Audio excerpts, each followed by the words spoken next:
Hello everyone, welcome to this next lecture of our history optional series जिसमें हम history optional को comprehensively cover कर रहे हैं। हमने शुरुआत की है एंशिएंट इंडियन हिस्ट्री से और आज हम 6th सेंचुरी बीसीई के इंटेलेक्चुअल रेवोल्यूशन की बात करेंगे। 6th century BCE is considered one of the most revolutionary period in Indian history. इस पीरियड को एज ऑफ इंक्वायरी अभी कहा जाता है क्योंकि लोग पहली बार सिर्फ रिचुअल्स फॉलो नहीं कर रहे थे बल्कि हर चीज़ को लॉजिकली क्वेश्चन कर रहे थे। पहले वैदिक सोसाइटी में रिलीजियस अथॉरिटी को चैलेंज नहीं किया जाता था, लेकिन अब लोग पूछने लगे हैं कि मैं कौन हूँ? हमारी लाइफ का जो है मोटो क्या है, उद्देश्य क्या है? और आफ्टर डेथ क्या होता है? सोल आत्मा एग्ज़िस्ट करती है कि नहीं? और दुःख का असली रीज़न क्या है? और क्या सैक्रिफाइस करने से ही मोक्ष मिलेगा? ये कुछ क्वेश्चन्स हैं जो लोग पूछने लगे और इसी वजह से इस पीरियड को हम इंटेलेक्चुअल रेवोल्यूशन के नाम से जानते हैं। ठीक है?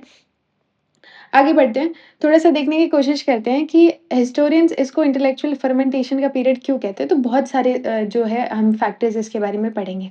इस time there was a multiplicity of heterodox sect. Multiplicity of heterodox sect का क्या मतलब है? इसका क्या मतलब है? इस समय सोसाइटी में सिर्फ़ बुद्धिज़्म और जैनिज़्म ही नहीं थे, बहुत सारे लोग जो है ग्रुप्स बना रहे थे और वो ग्रुप्स काफ़ी एक्टिव थे। बुद्धिस्ट टेक्स्ट 63 सेक्ट्स ऐसे कुछ 63 सेक्ट्स के बारे में बात करता है और जैन टेक्स्ट में तो 363 सेक्ट्स के बारे में ये बात हुई है। एग्ज़ाम में एग्ज़ैक्ट नंबर से ज़्यादा इम्पोर्टेंट है कि रिलिजियस प्लूरलिज़्म एग्ज़िस्ट करता था, ये समझना ज़रूरी है कि बहुत सारे जो सेक्ट्स थे, वो हमको देखने को मिलते हैं। मतलब इंडिया में एक ही रिलिजियस आइडियोलॉजी डोमिनेट नहीं कर रही थी, हर फिलॉसफर अपना एक्सप्लेनेशन दे रहा था। And who were these thinkers? 2 categories थी, एक तो थे स्पिरिचुअल थिंकर्स। क्या थे? एक तो थे स्पिरिचुअल थिंकर्स हमको देखने को मिलते हैं, ठीक है? ये स्पिरिचुअल थिंकर्स कौन थे? ये लोग मानते थे कि कर्मा, रीबर्थ, सैल्वेशन जैसी जो चीज़ें हैं, जैसे बुद्धा, महावीर ये कर्मा, रीबर्थ, सैल्वेशन जैसी चीज़ों पे मानते थे। इनका ऑब्जेक्टिव था ह्यूमन सफरिंग को खत्म करना। फिर दूसरे थे मटेरियलिस्टिक थिंकर। ये लोग कंप्लीटली ऑपोज़िट थे। ये मानते इनमें कुछ नाम हमको देखने को मिलते हैं, पुराना कस्सपा, मक्खाली गोसा, संजय बेलथीपुत्ता। इस इन्होंने रिजेक्ट किया कर्मा, रीबर्थ और सोल को। कुछ लोग जो हैं वो नियति को मानते थे और कुछ लोग कहते थे कि इंसान जो करता है उसका कोई मॉरल कॉन्सिक्वेंस नहीं होता। इन फिलोसोफर्स की अपनी लिटरेचर जो है सर्वाइव नहीं हुई। आज हम इनके बारे में मोस्टली बुद्धिस्ट टेक्स्ट या जैन टेक्स्ट से ही जान पाते हैं। इसलिए हिस्टोरियंस कहते हैं कि सोर्स में कंटेन बायस बिकॉज़ कंपेटिटर्स जो थे, अभी बुद्धिज़्म, जैनिज़्म वाले लोग थे, कंपेटिटर ही थे, तो मेबी कुछ ऐसा लिखा हुआ था। It might add on to some bias factor as well. ठीक है? ग्लोबल इंटेलेक्चुअल रिवॉल्यूशन की बात करें तो इंडिया में हमको बुद्धा, महावीरा देखने को मिलते हैं। पर्शिया में भी हमको देखने को मिलता है, चाइना में भी देखने को मिलता है, तो इस टाइम जो है काफ़ी इंटेलेक्चुअल रेवोल्यूशन हमको थ्रू आउट द वर्ल्ड देखने को मिल रहा था। ये कोइंसिडेंट नहीं था, डिफरेंट सिविलाइज़ेशन जो है इंडिपेंडेंटली मैच्योर हो रही थी और सब जगह लोग रीज़न, एथिक्स, मोरालिटी और सोसाइटी के बारे में बात कर रहे थे, सोच रहे थे। मॉडर्न हिस्टोरियन इस पीरियड को एक्सियल एज भी कहते हैं, यानी ह्यूमन सिविलाइज़ेशन का टर्निंग पॉइंट। अब व्हाई डिड दिस रेवोल्यूशन अकर? सिर्फ रिलीजियस डिससैटिस्फैक्शन नहीं थी, इसके पीछे इकोनॉमिक, सोशल, पॉलिटिकल तीनों रीज़न्स थे और सबसे पहले इकोनॉमिक रीज़न के बारे में हम अब पढ़ते हैं। First will talk about economic reason, ठीक है? तो आगे बढ़ते हैं इकोनॉमिक रीज़न के बारे में बात करेंगे तो एग्रीकल्चर जो है वो पहला आता है। Iron revolution, middle Gangetic expansion इनके बारे में तो हमने पहले भी देखा है। क्या होता है कि 6th सेंचुरी बीसीई में सबसे बड़ा चेंज आता है आयरन टेक्नोलॉजी का wide spread use. Earlier stone और वुडन टूल्स यूज़ होते थे। आयरन आने के बाद में डेंस फॉरेस्ट जो है वो क्लियर होना पॉसिबल हुआ, स्पेशली मिडल गंगा वैली में। रिजल्ट हुआ कि फॉरेस्ट क्लियर हुए तो एग्रीकल्चर सरप्लस आया, फूड सरप्लस आया, पॉपुलेशन बढ़ी। इसी पीरियड को हिस्टोरियन सेकंड अर्बनाइजेशन भी बोलते हैं और पहली अर्बनाइजेशन हड़प्पन सिविलाइजेशन थी और दूसरी अर्बनाइजेशन जो है हमको महाजनपदा पीरियड वाला देखने को मिलता है। स्लेव्स और लेबरर्स का भी रोल हमको देखने को मिलता है। स्लेव्स और लेबरर्स का भी रोल देखने को मिलता है। क्या मिलता है थोड़ा-सा देखने की कोशिश करते हैं। पहली बार लार्ज स्केल कल्टीवेशन में स्लेव्स, लेबरर्स जो हैं वो हायर्ड होने लगे, उनका यूज़ होने लगा। मतलब एग्रीकल्चरल फैमिली ऑक्यूपेशन से कमर्शियल एक्टिविटी बनने लगी। लार्ज फार्म्स डेवलप हुए और इकोनॉमिक इनइक्वालिटी भी बढ़ी। राइज़ ऑफ गृहपतीज़ देखने को मिलता है हमको। गृहपतीज़ का मतलब है head of cattle owning family. लेकिन 6th सेंचुरी बीसीई में जो मीनिंग है वो चेंज हो गया। अब गृहपति का मतलब था large land holders, rich agricultural family, village elite. ठीक है? फेमस गृहपतिज़ हमको मेंढका देखने को मिलते हैं, अनंत पिंडिका देखने को मिलते हैं। ये सिर्फ़ फार्मर्स नहीं थे, इकोनॉमिक लीडर्स भी थे। इनका एविडेंस हमको बुद्धिस्ट टेक्स्ट में मिलता है। बुद्धिस्ट टेक्स्ट में जो है कुछ फार्म्स में 500 ऑक्सेन्स कल्टीवेशन के लिए यूज़ होते थे और ये बताता है कि एग्रीकल्चर कमर्शियल स्केल पर हो रहा था। And why did farmers support Buddhism and Jainism? इन्होंने क्यों सपोर्ट किया बुद्धिज़्म और जैनिज़्म को? समझते हैं। एग्रीकल्चर की सक्सेस डिपेंड करती थी एनिमल वेल्थ पर, जैसे ऑक्सन, बुलक्स, कैटल्स वगैरह और ये सब जो है फार्मिंग के लिए एसेंशियल होते थे। लेकिन वैदिक रिलिजन में एनिमल सैक्रिफाइस कॉमन थी। यज्ञनाज में बहुत सारे एनिमल सैक्रिफाइस किए जाते थे, ठीक है? इसमें इकोनॉमिक कॉन्फ्लिक्ट क्या आया कि फार्मर क्या चाहता था? एनिमल जो है एनिमल्स को बचाना चाहता था और वैदिक रिचुअल जो है उनको सैक्रिफाइस की तरह मान मान रहे थे। यानी रिलीजियस वर्सेस इकोनॉमी का कॉन्फ्लिक्ट हमको यहाँ पे देखने को मिलता है। वहीं जब बुद्धिज़्म और जैनिज़्म में आते हैं तो दोनों अहिंसा और एनिमल प्रोटेक्शन, वायलेंस रिडक्शन की बात करते हैं, इन पे एम्फसाइज़ देते हैं। नेचुरली जो फार्मर्स हैं, इन रिलीजन को सपोर्ट करने लगे। राइज़ ऑफ बुद्धिज़्म सिर्फ स्पिरिचुअल मूवमेंट नहीं था, ये इकोनॉमिक नेसेसिटी भी थी। दूसरा हम बात करते हैं rise of trade, growth of trade and commerce की। एग्रीकल्चर ने सरप्लस दिया, सरप्लस से ट्रेड इंक्रीज़ हुआ और ट्रेड से सिटीज़ डेवलप हुई। सिटीज़ से मर्चेंट क्लास स्ट्रॉन्ग हुआ। इससे क्या पाली टेक्स्ट में मेंशन देखने को मिलता है कि इंपॉर्टेंट ट्रेड रूट्स जो हैं वो मर्चेंट कारवास, कमर्शियल सेंटर्स और गिल्ड्स वगैरह मैनेज करते थे। ठीक है? इसमें श्रेष्ठीज़, गण, संघ इन सब का नाम देखने को मिलता है ना? ये सब इंडिकेट करते हैं कि कमर्शियल इकोनॉमी जो है वो डेवलप हो चुकी थी। मनी इकोनॉमी बनने लगी थी। अभी बार्टर सिस्टम से ज़्यादा कॉमन था coins, money lending, credit, commercial investment, profit ये सब इम्पोर्टेंट बनते हुए जा रहे थे, है ना? तो यहाँ पे कॉन्फ्लिक्ट क्या देखने को मिलता है? ये बहुत इंपॉर्टेंट एनालिटिक पॉइंट है। ट्रेड का बैकबोन होता है प्रॉफिट, लेंडिंग, इन्वेस्टमेंट लेकिन लेटर वैदिक टेक्स्ट जो है स्पेशली शूद्र लिटरेचर प्रॉफिट मेकिंग को लो ऑक्यूपेशन मानते थे। मनी लेंडिंग को भी एथिकली इंफीरियर मानते थे। मर्चेंट को क्या प्रॉब्लम थी? मर्चेंट रिलीजन चेंज नहीं कर रहा था। रिलीजन उसकी इकोनॉमी सपोर्ट नहीं कर रहा था। और बुद्धिज़्म और जैनिज़्म को क्यों सपोर्ट किया? इन्होंने प्रॉफिट को सिनफुल नहीं कहा, है ना? मनी लेंडिंग को रिजेक्ट नहीं किया और ट्रेड को सपोर्ट किया, इसलिए मर्चेंट इनके बिगेस्ट पैट्रन्स बन गए। लेटर पीरियड में भी अनंत पिंडिका जैसे वेल्दी मर्चेंट्स बुद्धिस्ट संघ के सबसे बड़े डोनर्स में से एक रहे। अब ये मैक्स वेबर की एक डिबेट देखने को मिलती है यहाँ पे, मैक्स वेबर की एक डिबेट देखने को मिलती है। या थोड़ा-सा समझ लेते हैं वैसे ही मैक्स वेबर डिबेट, ठीक है?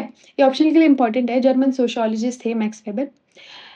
इन्होंने कहा था कि इंडियन रिलिजन इकोनॉमिक डेवलपमेंट के अगेंस्ट थी। उनके अकॉर्डिंग सिर्फ प्रोटेस्टेंट्स क्रिश्चियनिटी ने कैपिटलिज्म डेवलप किया। अब इंडियन एग्जाम्पल इसमें जो हमको मिला ये बुद्धिज्म जैनिज्म का ये मैक्स वेबर का जो ओपिनियन है उसके अगेंस्ट खड़ा होता है। रियलिटी क्या थी कि बुद्धिज्म जैनिज्म ट्रेड सपोर्ट करते थे, मर्चेंट्स को एनकरेज करते थे और मनी इकोनॉमी को भी एक्सेप्ट करते थे। तो मैक्स वेबर का जो ये आर्ग्यूमेंट था ये यहाँ पे फेल हो गया। इसलिए हिस्टोरियंस कहते हैं कि Indian heterodox sects were compatible with commercial expansion and Weber's argument can not be applied universally to ancient India. ठीक है? ये अभी तक हमने पढ़ा। अब थोड़े सोशल फैक्टर भी देख लेते हैं। Social factor behind the intellectual revolution. Economic development के साथ सिर्फ एग्रीकल्चर और ट्रेड ही नहीं बढ़े, सोसाइटी भी कंप्लीटली चेंज होने लगी। जैसे ही एग्रीकल्चरल सरप्लस जनरेट हुआ, उस सरप्लस को कंट्रोल करने की रेस जो है वो शुरू हो गई। यहीं से सोशल टेंशन जो है वो शुरुआत हमको देखने को मिलती है। अब एग्रीकल्चर सरप्लस ने कैसे सोशल इनइक्वालिटी क्रिएट की, ये थोड़ा समझने की कोशिश करते हैं। तो अर्लियर वैदिक सोसाइटी रिलेटिवली ट्राइबल नेचर की थी, रिसोर्स लिमिटेड थे। लेकिन 6th सेंचुरी बीसीई तक एग्रीकल्चर इंक्रीज हुई, प्रोडक्शन बढ़ा और वेल्थ इंक्रीज हुई। अब क्वेश्चन ये था कि इस वेल्थ पर कंट्रोल किसका होगा? इस वजह से सोशल कॉन्फ्लिक्ट जो है वो इंक्रीज होने लगे। जब भी इकोनॉमी एक्सपैंड होती थी तो सोसाइटी में नई क्लास, नए एस्पिरेशंस, नए कॉन्फ्लिक्ट्स डेवलप होते थे। एग्जैक्टली यही महाजनपदास पीरियड में हुआ। ब्राह्मण वर्सेस क्षत्रिय राइवलरी देखने को मिलती है ना? वैदिक सोसाइटी में ब्राह्मण्स हाईएस्ट पोज़ीशन पर थे। वजह क्या थी? रिलीजियस अथॉरिटी, यज्ञ, एजुकेशन, नॉलेज। लेकिन अब क्षत्रिय किंग्स पॉलिटिकली पावरफुल हो गए हैं। उन्होंने सोचा अगर हम स्टेट चलाते हैं, आर्मी कंट्रोल हम करते हैं, टैक्स कलेक्ट हम करते हैं, तो हाईएस्ट स्टेटस सिर्फ ब्राह्मण्स को ही क्यों मिल रहा है? यहीं से कॉन्फ्लिक्ट शुरुआत हमको देखने को मिलती है। इकोनॉमिक रीज़न था, सोशल रीज़न था, है ना? पॉलिटिकल रीज़न भी था, ये हमने देखा। ठीक है? आगे आते हैं। क्षत्रियज़ ने जो है ब्राह्मणिकल जो डोमिनेंस था, ब्राह्मणिकल जो सुप्रीमेसी थी, उसको चैलेंज किया, हमको देखने को मिलता है। ठीक है? उसको चैलेंज किया। या तो उन्होंने उसको चैलेंज किया। क्षत्रिय ने सिर्फ़ पॉलिटिकल फ़ील्ड में ही चैलेंज नहीं किया, उन्होंने एजुकेशन, फ़िलॉसफ़ी, रिलिजन इन सब में भी जो है ब्राह्मण्स को चैलेंज करते हुए दिखते हैं हमको ये। फ़िलॉसफ़र्स किंग देखने को मिलते हैं, कुछ किंग्स खुद फ़िलॉसफ़र्स बन गए, सबसे फ़ेमस हमको किंग जानिका ऑफ विदेहा देखने को मिलते हैं। जानिका के कोर्ट में बहुत फ़िलॉसॉफ़िकल जो है डिस्कशंस होते थे, इसलिए उपनिषद लिटरेचर में विदेहा का स्पेशल इम्पोर्टेंस देखने को मिलता है। अर्लियर उपनिषद्स का डेवलपमेंट विदेहा रीजन में देखने को मिलता है। And why were Buddha and Mahavir are Kshatriya, ये कोइंसिडेंस नहीं है, दोनों रॉयल क्षत्रिय क्लैन से बिलोंग करते थे। रीजन ये था कि क्षत्रिय ऑलरेडी ब्राह्मणिकल मोनोपोली को चैलेंज करना चाहते थे, इसलिए उन्होंने ऑल्टरनेटिव रिलीजियस पाथ अडॉप्ट किए। बुद्धिज्म और जैनिज्म का लीडरशिप क्षत्रिय बैकग्राउंड से आना ब्राह्मणिकल डोमिनेंस के अगेंस्ट इमर्जिंग पॉलिटिकल असर्शन को रिफ्लेक्ट करता है। नए वर्ना सिस्टम जो हायरार्की हमको पाली टेक्स्ट में देखने को मिलती है। पाली टेक्स्ट एक इंटरेस्टिंग हायरार्की बताता है कि क्षत्रिय, फिर ब्राह्मणा, फिर वैश्य और फिर शूद्र। नोटिस यहाँ पे ब्राह्मण फर्स्ट नहीं है, क्षत्रिय जो है वो फर्स्ट रखे गए हैं। ये क्लियरली दिखाता है कि रिलीजियस लिटरेचर भी कंटेम्प्रेरी सोशल कॉन्फ्लिक्ट को रिफ्लेक्ट करता है। अब वैश्याज़ में किस तरीके से डिसफैक्शन आई इस टाइम में, है ना? वैश्याज़ की सिचुएशन भी इंटरेस्टिंग थी। उन्होंने एग्रीकल्चर की, ट्रेड किया, टैक्सेस दिए, इकोनॉमी चलाई, लेकिन वरना हायरार्की में थर्ड पोज़ीशन मिली। नेचुरली वैश्या जो है डिससैटिस्फाइड हुए। उन्होंने सपोर्ट किया ऐसे रिलिजन्स को जो बर्थ बेस्ड सुप्रीमेसी को चैलेंज करते थे। इसलिए बुद्धिज़्म, जैनिज़्म को मर्चेंट और वैश्य का स्ट्रॉन्ग सपोर्ट मिला। ठीक है? अब व्हाई डिड शूद्रास सपोर्ट ये व्हाई डिड शूद्रास सपोर्ट अपना ये जैनिज़्म और बुद्धिज़्म? ओरिजिनल नोट्स में डायरेक्टली मेंशन नहीं है, लेकिन यूपीएससी एनालिटिक अंडरस्टैंडिंग के लिए इम्पोर्टेंट है, तो मैं अलग से बता देती हूँ।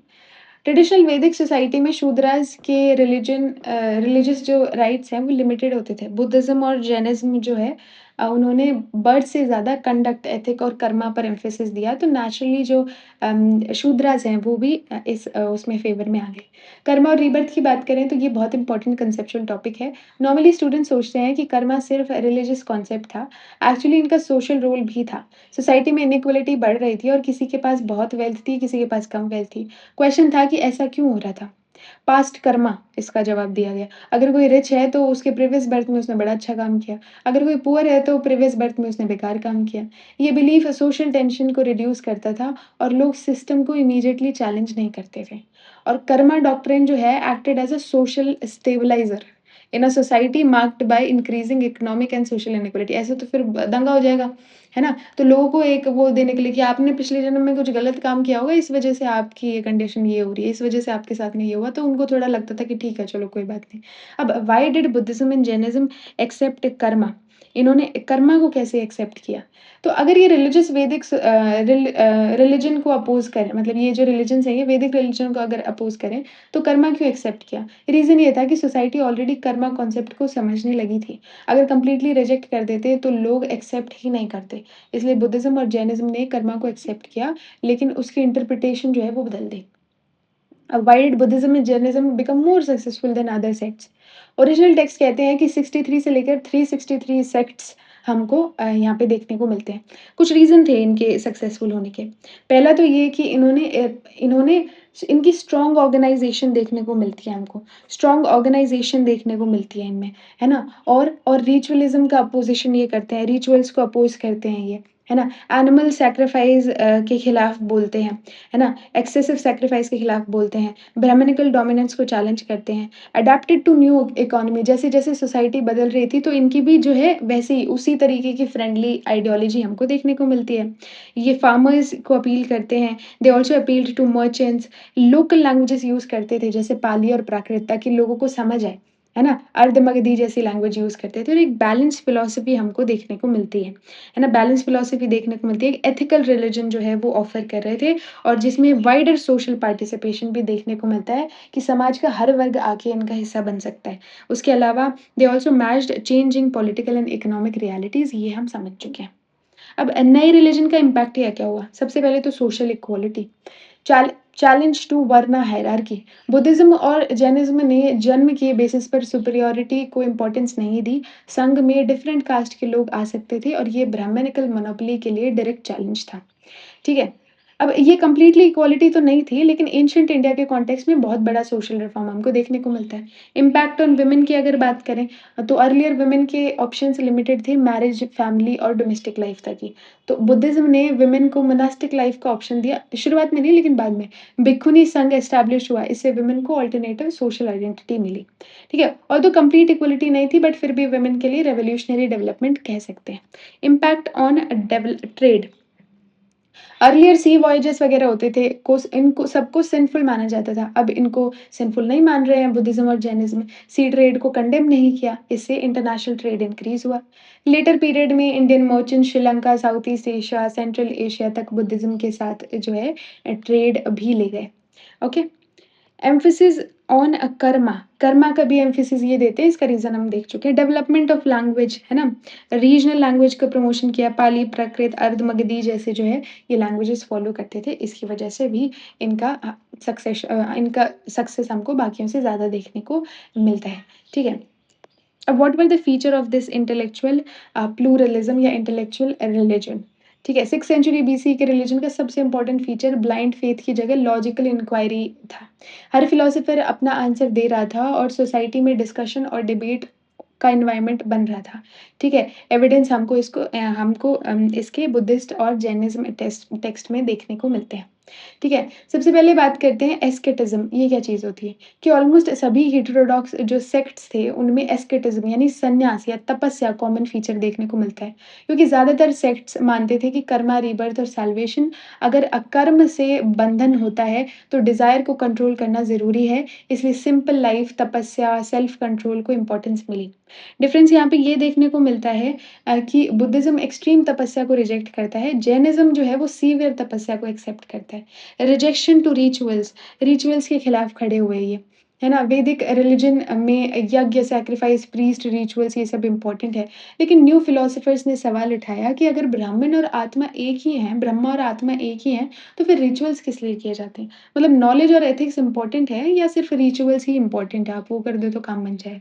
ठीक है? फिर उपनिषद्स की अगर बात करें तो, है ना? स्टूडेंट्स अक्सर कन्फ्यूज़ हो जाते हैं। उपनिषद जो है बुद्धिज़्म और जैनिज़्म की तरह हेटेरोडॉक्स रिलिजन नहीं है, लेकिन ये वैदिक ट्रेडिशन के अंदर ही रिफॉर्म मूवमेंट करने के लिए जो है डिमांड करता है।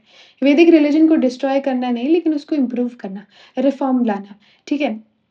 कोर फिलॉसफी ब्रह्मा जो है, आत्मा और ये सोल वगैरह के बारे में बात करते हैं। ठीक है? इन सब के बारे में लोग बात करते हैं। अकॉर्डिंग टू उपनिषद्स दोनों अलग हैं, ब्रह्मा और आत्मा, और डिफरेंस सिर्फ इग्नोरेंस की वजह से लगता है।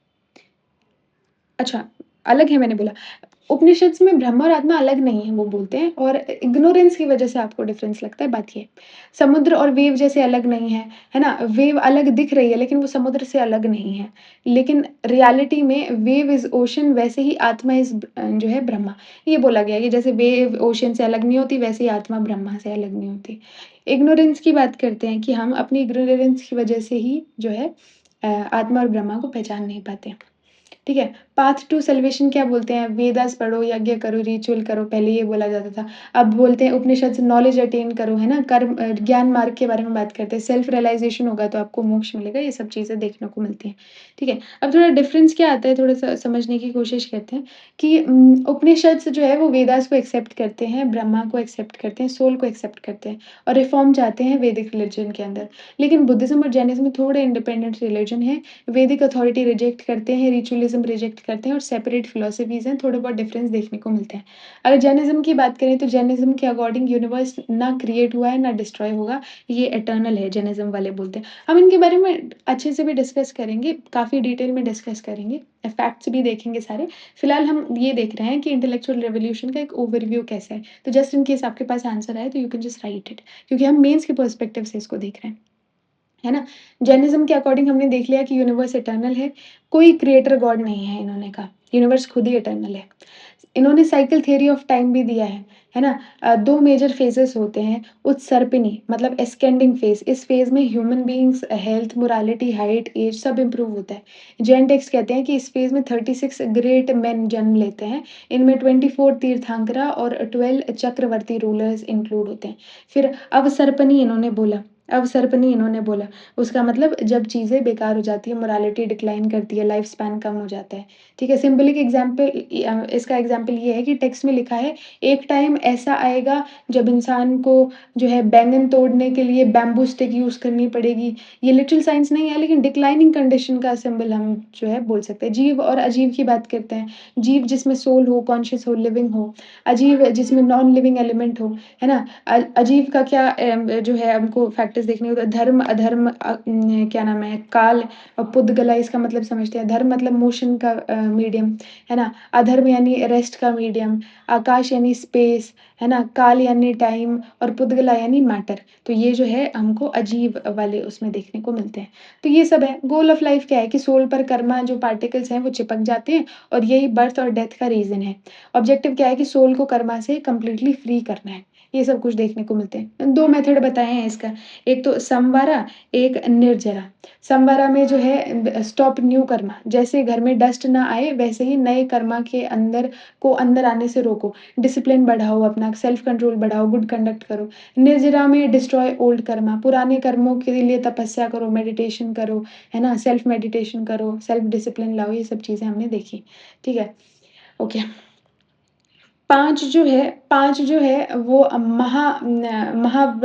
वरत्रास के बारे में बात हुई है। इनका क्या मतलब है? मंक्स के लिए अहिंसा, सत्य, अस्तेय, ब्रह्मचर्य, अपरिग्रह, ले फॉलोवर्स इन सब की अनुव्रता, इन सब की बड़ी ज़रूरत है। अनेकवाद के बारे में बात हुई है, तो ये सब हम अच्छे से डिस्कस करेंगे।